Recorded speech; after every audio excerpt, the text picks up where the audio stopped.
You're listening to PetLifeRadio.com.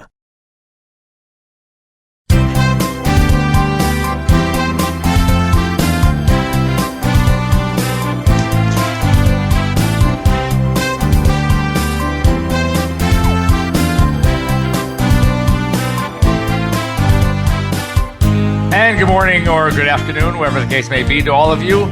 You are here for the next 30 minutes with Dr. Jeff Werber here on Pet Life Radio's only live call-in radio show, Ask the Vets with Dr. Jeff.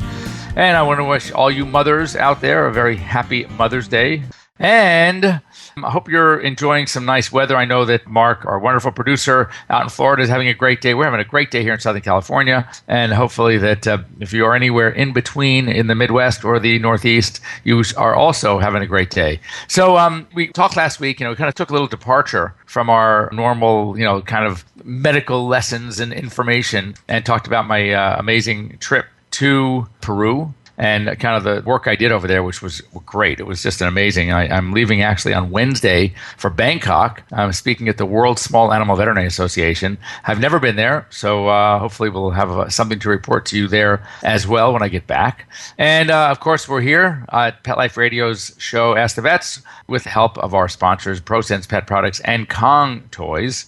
And we want to hear from you. We want to hear from you live because we're live and I'm here live for you. So a couple of ways to get a hold of me. Number one, pick up the phone, 877-385-8882. It's free. It doesn't cost you a dime. 877-385-8882. Another way to get me for free is if you're listening to us live here on iHeartRadio's Pet Life Radio station online, all you have to do is join in on the conversation. You come into PetLifeRadio.com, click on the Ask the Vets tab. It'll bring you to our page, live call-in radio show, and there's a spot right there, and all you have to do is click here to join the conversation and start typing away. Lastly, you can send me an email to drjeff, that's Dr. Jeff, at PetLifeRadio.com. And I will see a box live with your question, and we can talk about. It doesn't have to be a question; it could be a comment. It could be anything. It's just whatever we can do to talk about would be great. As a matter of fact, I still have not finished my series on respiratory conditions. I still really want to get to it. I think we'll try the second part of the show, but I do want to talk about a case that I had this week. It just reminds me that even though to me it's so much common sense, to anybody in the business, anybody who's had pets before, anyone who's had this happen to their dog, it becomes now common sense. But apparently, by the fact that I'm still seeing it, we're still seeing it in practice, as I often joke, common sense isn't really common, because if it were, more people would have it.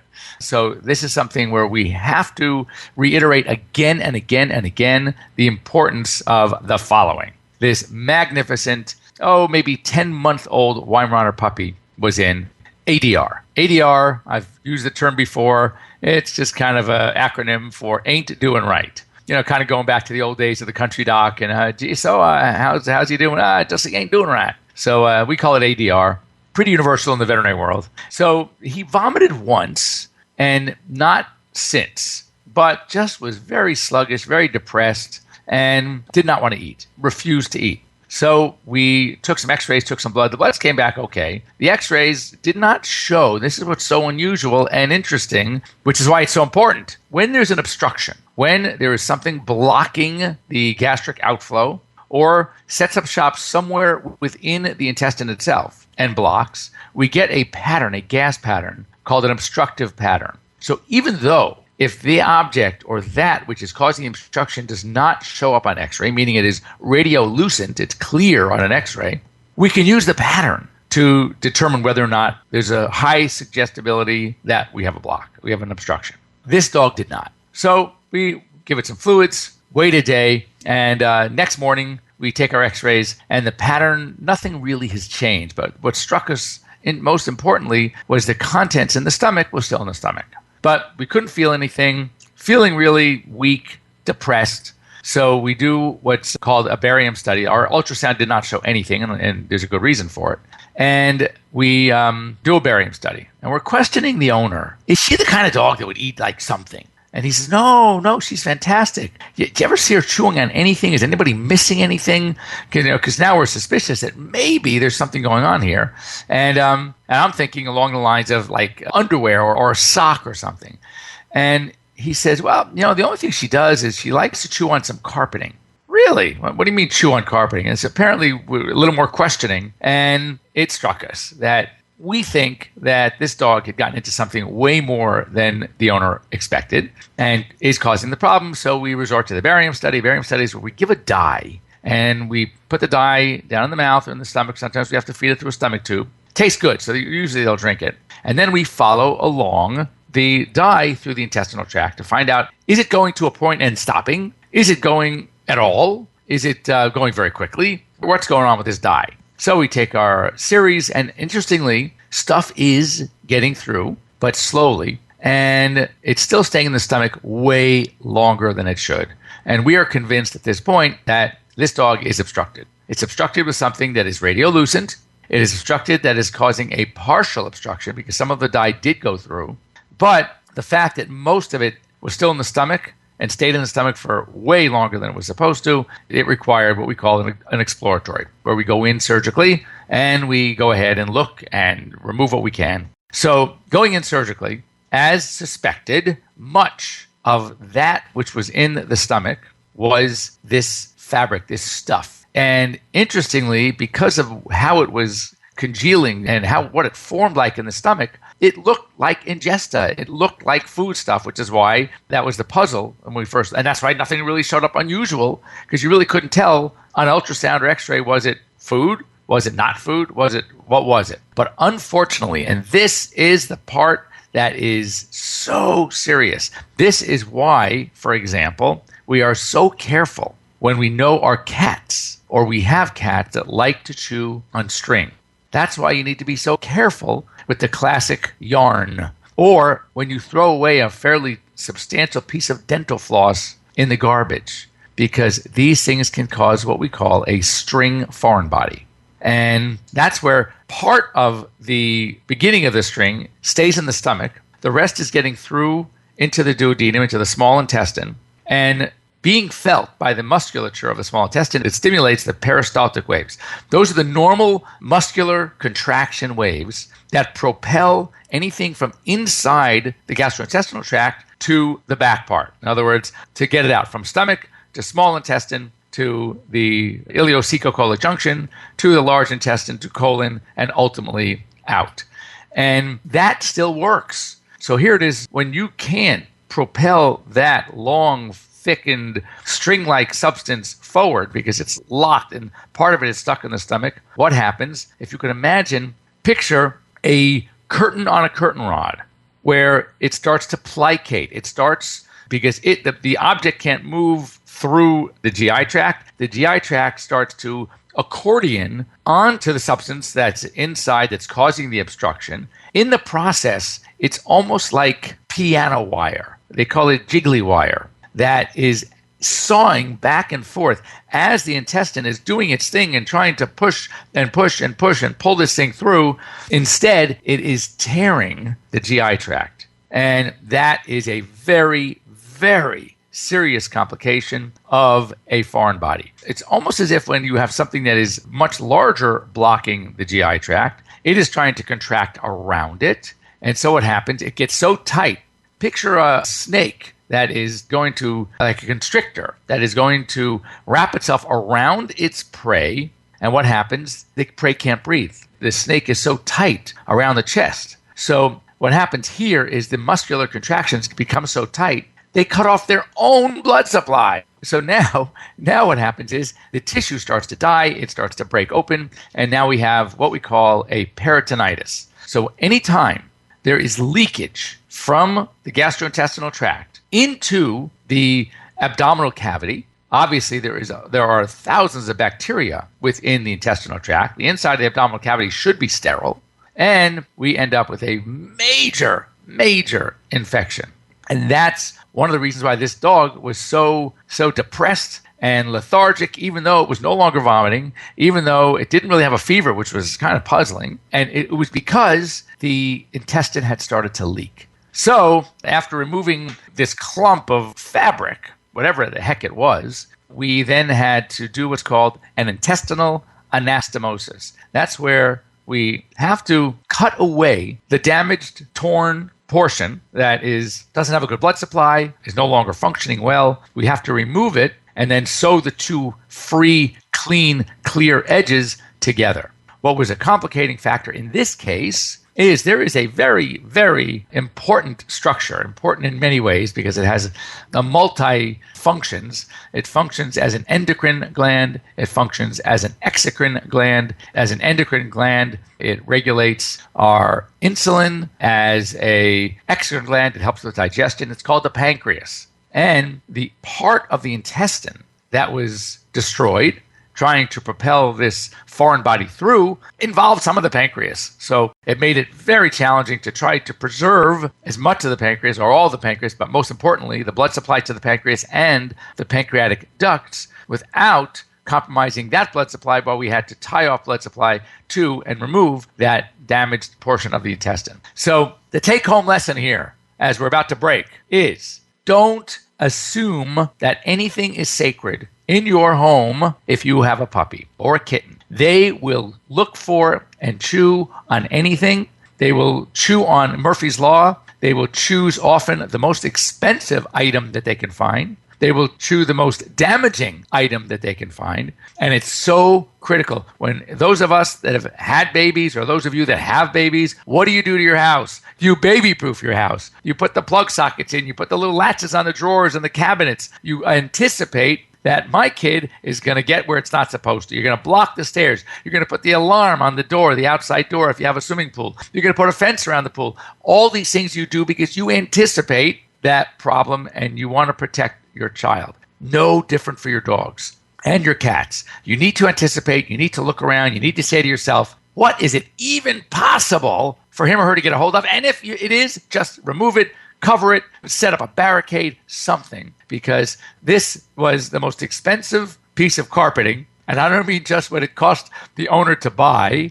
I mean what it cost him to save the dog's life. So and sometimes they'll get a hold of something very inexpensive. And I often say, for example, a tennis ball. And I'll say, oh my God, that was the most expensive tennis ball you're ever going to buy. Anyway, stay tuned. We'll be back for a second. If you have any comments or if you've been through this, I would love to hear about what crazy things your dog or cat have gotten into. 877-385-8882. You're live here with Dr. Jeff. We'll be back in a minute. We'll be right back, right after these messages. Stay tuned. This is my tired of itching face. Does your dog suffer from persistent itching and scratching? Allergies and skin irritations caused by environment, including pollens, insects, especially fleas, food, and common household allergens are common problems in dogs. It's easy to alleviate your dog's discomfort at home with Prosense. Prosense itch and allergy products provide fast relief from symptoms like itchy, irritated skin, skin infections like hot spots, and watery eyes. Prosense products are veterinary formulated and recommended to ensure the very best for your pet. Try Prosense today. Your dog will thank you for it. Pets love life. Love them back with Prosense. Tired of wasting money on giant boxes of litter that don't work and don't last? Switch to World's Best Cat Litter, the only litter with concentrated power. So even a small bag lasts one cat 30 days. Outstanding odor control, quick clumping, lightweight. It's even flushable. World's Best Cat Litter. Everything else is just litter. Find it near you at www.itsnotjustlitter.com. That's www.itsnotjustlitter.com. Hi, Jill. I see you and Bella are enjoying this lovely day as well. It's a perfect day for a walk. Isn't that right, Bella? And what a colorful ID tag you have, Bella. It certainly puts my Rusty's boring engraved tag to shame. Isn't it great? It's a dog tag art tag. Dog tag art? Yeah, dog tag art makes the world's coolest pet ID tags. Pick from hundreds of cute designs or upload your photos or artwork to create a unique tag of your own. They even give you 4 lines of text on the back of the tag for important contact information. I love it! But do they hold up? We have to replace Rusty's metal tags so often because the information wears away. Dog tag art tags are some of the highest quality pet tags out there. They're made with super durable stainless steel. Your information is always legible and the tags are guaranteed for life. Well, I'm sold. Where can I get my dog tag art tag for Rusty? DogTagArt.com. Sounds great! We can't wait to get online and get a tag of our own. DogTagArt.com. We keep best friends together. Use the coupon code RADIO for a 25% discount off any tag.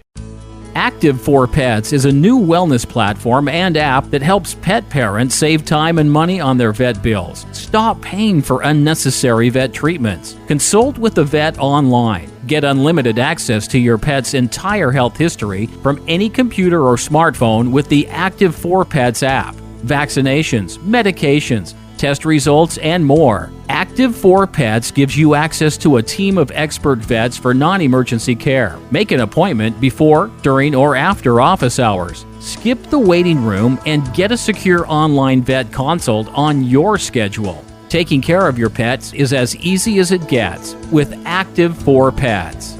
Ready to try Active for Pets? Listeners get 40% off a one-year membership. To get this great offer, use promo code PETLIFE on the sign-up page of active4pets.com. That's ACTIV, the number 4, PETS.com. Or call 888-512-2848. Let's talk pets Let's talk pets on Pet Life Radio. Pet Life Radio. PetLifeRadio.com.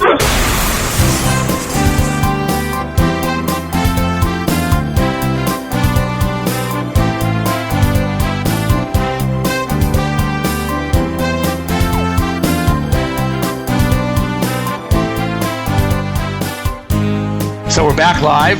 During the break, I noticed that AJ joined the conversation. AJ, if you're out there, rejoin us on the conversation. I'm here. I'm looking at the screen. So if you have a question, you have a comment, go for it. So anyway, we were talking about our Weimaraner patient. Great, thrilled that she's doing well. You got to watch out for anything possible that your pet can eat, because they will. You know, as I said, it is Murphy's Law. I go through the years of all my dogs and think of the craziest things they've eaten, and things that you wouldn't even think what would be so appetizing about that. I mean, we're talking.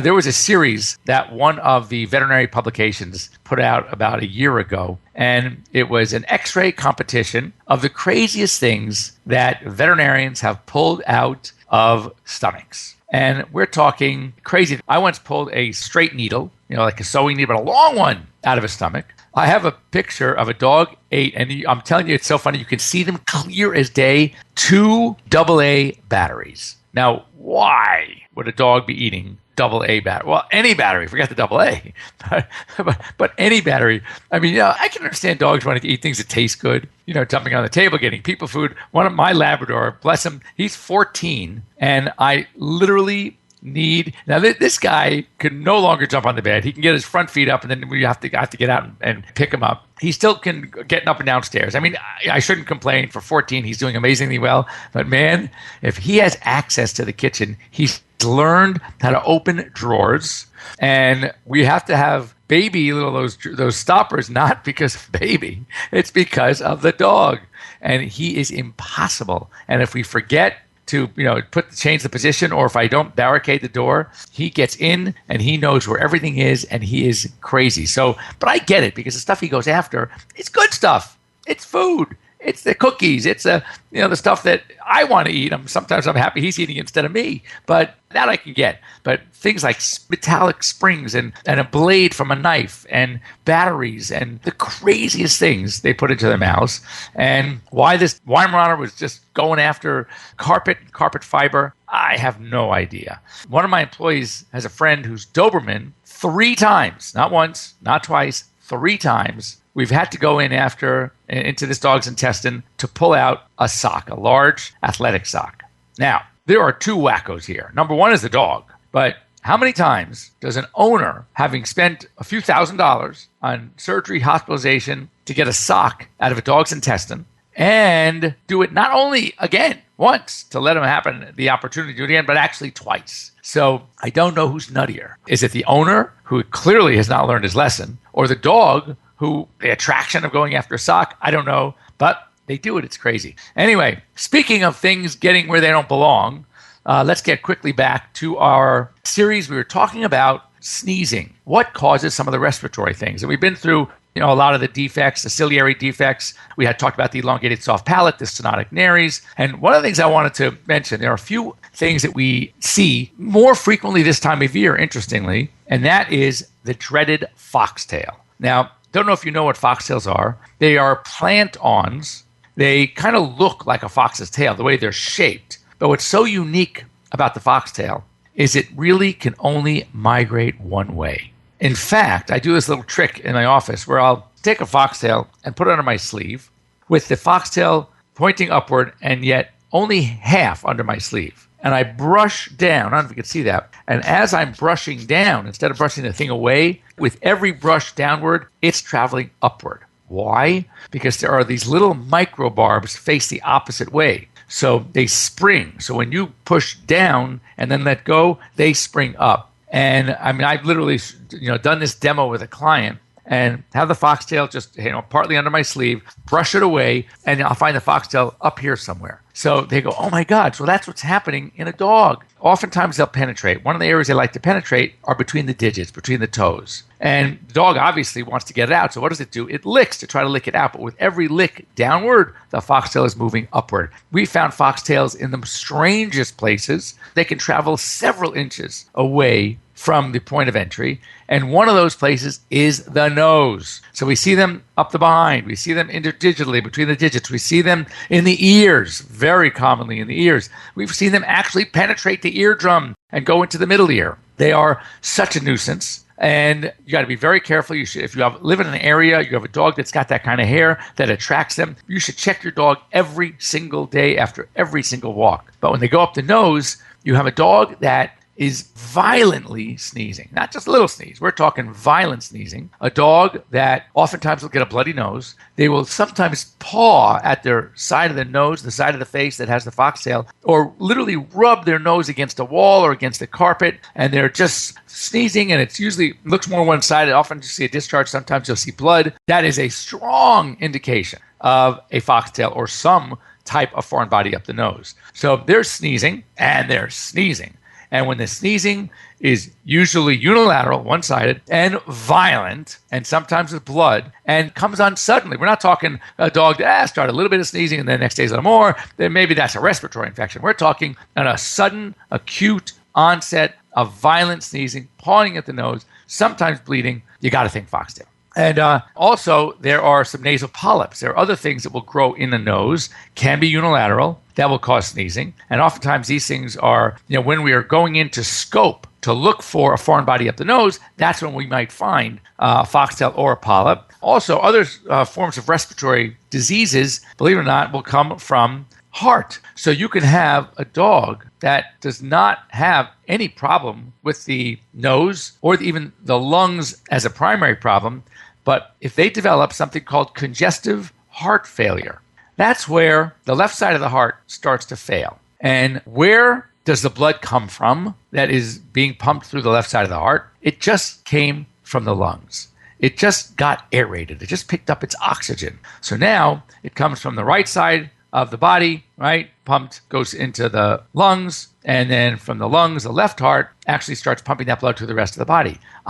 So what happens? Think about it. What happens when the left side of the pump, if you will, stops working well? So the blood is coming from the right side, goes through the lungs, and now is being pumped to the left side, out into the body, through the aorta. And so what happens is that there's a backup, because not all the blood that just came from the heart, the left, from the lung field, from the right side, since the pump on the left isn't working well, there's a backup. So where is that backup felt? Well, if it's a left side heart failure, it's being felt in the lungs, in the sense that there is now back pressure and fluid, blood that was just in the lungs and supposed to be pumped out. It's going to stay in those microvasculature of the lung field, and it's going to start a backup. It's going to start becoming congested. It's going to start becoming wet, and that's why we call it congestive heart failure. And these animals are going to have a tough time breathing because the lungs are getting moist. There's too much fluid going through. There's a backup. It's not being circulated properly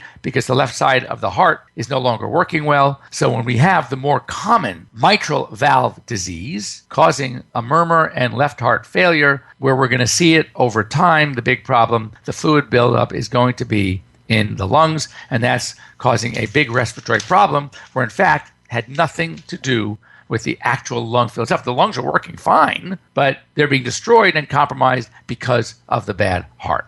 So that will take us through a lot of the common respiratory infections that we see. And one other. There is something that we see a lot. And, it's interesting because it is something that freaks our pet owners out, but it's not dangerous at all. It's called reverse sneezing. I'm a very, very good reverse sneezer. So the way it works is this. You'll see like a and the dog will extend its neck out, and it's like it's sucking in this air, and it freaks people out because they think the dog can't breathe. They think the dog is starting to suffocate, and it's not that at all. It is just a reverse sneeze. Instead of going and then the snort out, it's the snort in and the easy breathe out. So it's and they, as I said, they extend their necks. They look like they're in major distress, but they're not. And one of the things that I've tried, you can try to calm them down, pat them on the back, tell them it's okay. What I've tried to do, I know it's kind of weird, but so am I, is you give them a really firm blow right up the nose. And that could reverse the reverse sneeze and get it back to normal. Anyway, thanks for joining me on Pet Life Radio. The time has come to say goodbye. I am leaving Wednesday for Bangkok for the World Small Animal Veterinary Association. Once again, I want to thank our sponsors, Prosense Pet Products, Kong Veterinary Products. And if you have any questions, comments, please send them to me at drjeff.petLiferadio.com. Great to have you join me, and we will see you in 2 weeks. Bye-bye. Let's Talk Pets, every week on demand, only on PetLifeRadio.com.